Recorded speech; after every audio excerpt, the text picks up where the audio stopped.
आम्ही गेलतो त्र्यंबकेश्वरच्या जंगलांमध्ये शूट साठी आणि तिथं पावसाने आमची पार पुरी जिरून टाकली होती. तर कसं आहे पब्लिक, मी तुमचा लाडका महेश.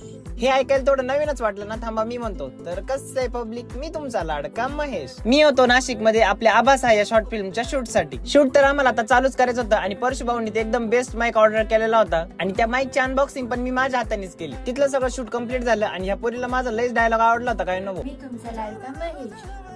मग भूमी कसं झालं आजचं शूट? एकदम मस्त झाले. शूट तर खूप छान झालंय. फक्त आता अपेक्षा आहे की पब्लिकने आपल्याला प्रेम दिलं पाहिजे. सगळ्यांचं प्रेम आमच्यावर असू दे. आता खरं जायचं होतं त्र्यंबकेश्वरच्या जंगलांमध्ये. आम्ही सकाळी 3 वाजता उठलो होतो. सगळ्यांसाठी चहा वगैरे बनवला. मस्त चहा वगैरे पिऊन आम्ही आता निघलो होतो. सगळ्या कॅमेऱ्याच्या बॅगी गाडीमध्ये ठेवल्या आणि कुत्र पण आम्हाला बाय बाय करायला आलतं. आम्ही आता निघलोच होतो. ही पोरगी माग लागली, मग तिला पण घेऊन टाकलं. एवढं सकाळी 3 वाजता शूट साठी आलो होतो आणि पोरगी डायरेक्ट झोपी गेली. मग काय श्रावणनी जरा काटे काढली तेव्हा कुठं उठली आणि एवढ्या लेट उठली त्यात मेकअप